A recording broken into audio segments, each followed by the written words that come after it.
ఎటువంటి సిమ్టమ్ కూడా ఉండదు. అది డిపెండ్స్ ఆన్ పేషెంట్ ఇమ్యూనిటీ మీద ఉంటది.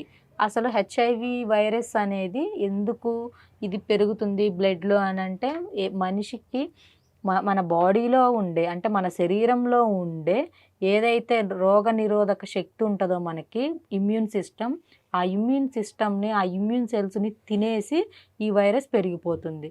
సో, అటువంటప్పుడు మన బాడీలో ఉండే ఇమ్యూనిటీని మనం గినక డెవలప్ చేసుకుంటే, బాగా పెంచుకుంటే, ఈ వైరస్ మన శరీరంలో ఉన్నా కూడా మనకి ఎటువంటి ప్రాబ్లమ్స్ ఉండవు.